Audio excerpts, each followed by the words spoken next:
दोस्तों तो आज अपन बात करने वाले हैं मेनली ओआरएस के बारे में। अब ये ओआरएस होता क्या है, किस में दिया जाता है, इन सब के बारे में अपन चर्चा करेंगे। लेकिन जो बेसिक चीज़ है जो अपने एग्ज़ाम में पूछी जाती है वो क्या है, यहाँ से जो इसके घटक द्रव्य होते हैं, इट मीन्स कि जो जब इसको अपन वाटर में डिज़ोल्व करते हैं तो इसके क्या जो आयन्स है वो बढ़ जाते हैं, विभाजित हो जाते हैं, है ना। उसके बाद क्या है, वो डायरेक्टली एब्जॉर्ब होगा अपने ब्लड में, है ना, यानी कि ब्लड वेसल्स में एब्जॉर्ब हो जाएगा। तो ये जो डिहाइड्रेशन की जो थेरेपी है मेनली, जो कि अपन ओआरएस के नाम से जानते हैं, उसमें होता क्या है वो अपन देखें तो ओआरएस में मेनली जो होता है ये मेनली दिया किस में जाता है तो डिहाइड्रेशन में इसका यूज़ किया जाता है। आप जानते हो ये बात, है ना। अपने एग्ज़ाम में क्या क्या आएगा, जैसे मान लो कोई नर्सिंग का एग्ज़ाम हो गया, है ना, या कोई भी मेडिकल से रिलेटेड एग्ज़ाम हो सकता है, चाहे बीएमएस, है ना, सीआरबी का एग्ज़ाम हो गया, है ना, कोई भी नर्सिंग का एग्ज़ाम हो गया, तो उन सब में ये कॉमन क्वेश्चन आता है जो कि अपन डिस्कस करने वाले हैं। आपको अच्छा लगेगा ये वीडियो, तो ध्यान से देखना, वो पूरा देखना। अब देखना, देखो यहाँ पर ओआरएस जो है उसकी फुल फॉर्म एक बार ये पूछ लेते हैं छोटे एग्जामों में कि ओरल रिहाइड्रेशन थेरेपी। अभी रिहाइड्रेशन थेरेपी किस में यूज़ कर रहे हैं अपन, डिहाइड्रेशन में कर रहे हैं, है ना, आप ये चीज़ जानते हो। अब मेन जो क्वेश्चन आता है वो आता है अपने यहाँ से कि जो ओआरएस हैं, है ना, इसमें जो मेन कंटेंट होते हैं वो होते क्या क्या है, वो चर्चा अपन करेंगे इस ओआरएस के नाम पर। तो ध्यान से देखना आप। देखो इसमें ओ बना हुआ है, आर ए और एस, तीन चीज़ें हैं। तो जो ओ है उसको क्या अपन ऐसे लिखते हैं ना, है ना। तो अब देखो इस ओ को कैसे बनाऊंगा, थोड़ा ध्यान से देखना है चीज़ को, तो ताकि आपको समझ। अपन ओ ऐसे बना रहे हैं तो ये ओ को क्या कर रहे हैं अपन, पूरा ना बनाकर यहाँ तक बना रहे हैं, ठीक है। ये पूरा अपने देखना है, इसको ध्यान से देखोगे तो क्या दिखेगा आपको, एक जी बनता हुआ दिखेगा इसमें, दिख रहा। तो इस जी से क्या हो जाएगा, ग्लूकोज हो जाता है ना, ग्लूकोज। और ग्लूकोज सबसे ज़्यादा अपनी बॉडी में होना चाहिए रिहाइड्रेट करने के लिए। तो कितना होता है, 13.5 ग्राम पर लीटर, यानी कि 13.5 सबसे मैक्सिमम क्या होता है, ग्लूकोज होता है, ठीक है। अब आर को देखना, थोड़ा ढंग से देखोगे तो आर कैसा दिखता है, थोड़ा के की तरह दिख रहा है ना। ये यदि मिलाऊँ नहीं ना इसको तो कैसा दिख रहा है, के की तरह।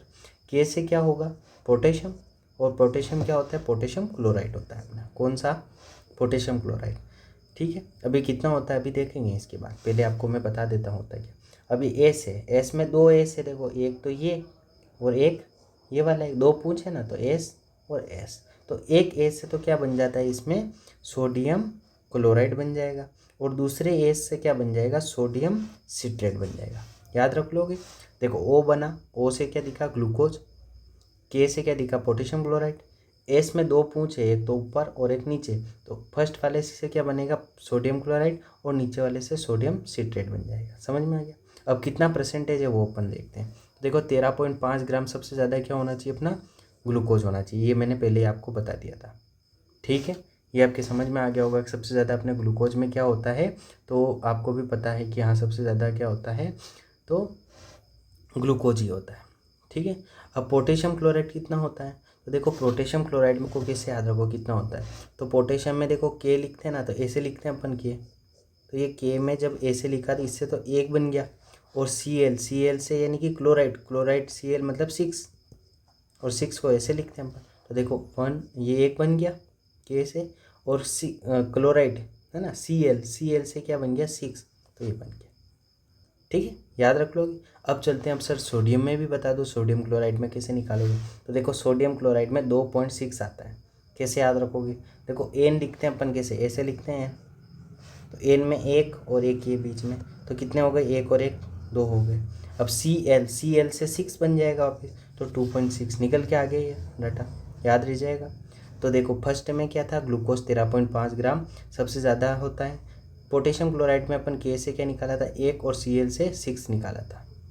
सोडियम में दो एरो बनाने पड़ते हैं, यानी कि एन लिखना पड़ता है, तो कितने, 2 बन जाता है, और सी एल से 6 बनता है, तो 2.6 ग्राम पर लीटर हो जाता है। अब सोडियम सिट्रेट में कैसे बनाएंगे, तो आपको पता है सोडियम कैसे, एन कैसे लिखते हैं, ऐसे लिखते हैं, तो वही एन से क्या बनेगा, ये और ये ऐसे, तो अपने एन से कितने 2 बन जाएगा, ठीक है, बॉस ये समझ में आ गया।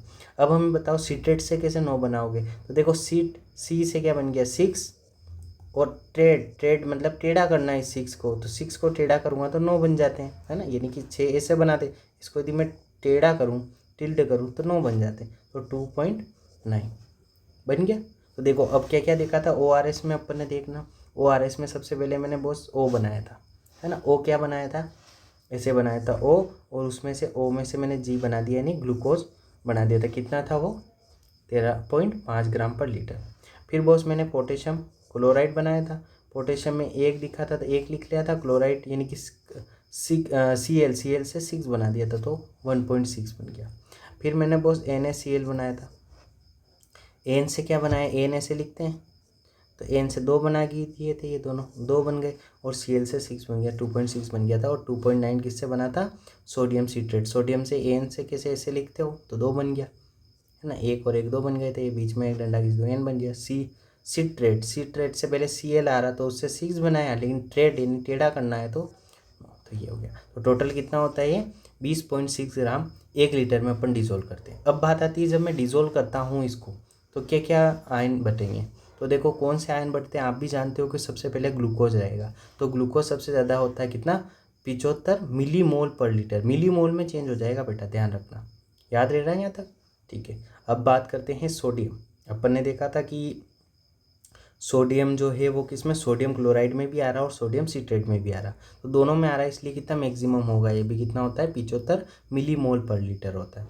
फिर बच गया कौन सा, सोडियम के साथ क्लोराइड आ रहा था, है ना, सोडियम के साथ भी क्लोराइड आ रहा था और पोटेशियम के साथ भी, तो क्लोराइड 2 बार आ रहा था, इसलिए 65 हो जाएगा, सबसे मैक्सिमम से नीचे वाला आंकड़ा बैठ जाएगा क्लोराइड का भी। तो कितना हो गया, 65 मिलीमोल पर लीटर हो गया। अब बात करते हैं पोटेशियम की। तो पोटेशियम में क्या होता है, पोटेशियम जब वाटर मतलब कि सारे इंक्लूड होकर अपन डिजोल्व करते हैं तो आयन बनता है पोटेशियम।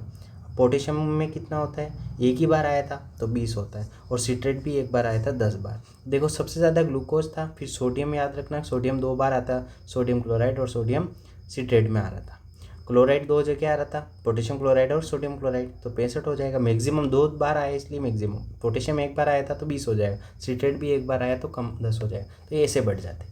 यदि यही आपको घर पे बनाना हो, अपने पास वो नहीं हो ORS, तो अपन कितना लेते हैं, सबसे ज़्यादा लेंगे ग्लूकोज, जो कि अपन शक्कर में होती है, तो कितना 6 चम्मच ले लो, है ना, टीस्पून ले लो।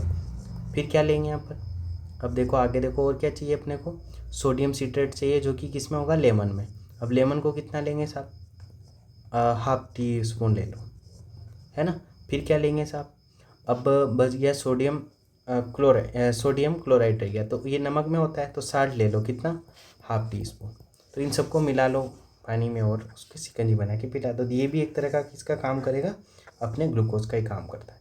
तो ठीक है, आपको इतना सारा बता दिया मैंने किसके बारे में, ORS, जो कि किसमें, डायरिया में दिया जाता है मेनली, है ना, मेनली डायरिया में दिया जाता है। बाकी सन स्ट्रोक वगैरह होता है तो वहाँ भी डिहाइड्रेट होता है, तब भी वो ग्लूकोज दिया जाता है। तो आपको ये ट्रिक कैसी लगी है ना, वो आप मुझे कमेंट करके बताना। यदि आपके एग्ज़ाम, कोई भी एग्ज़ाम हो, वहाँ पर ORS का क्वेश्चन आएगा तो शायद इस चीज़ से बाहर नहीं जाने वाला।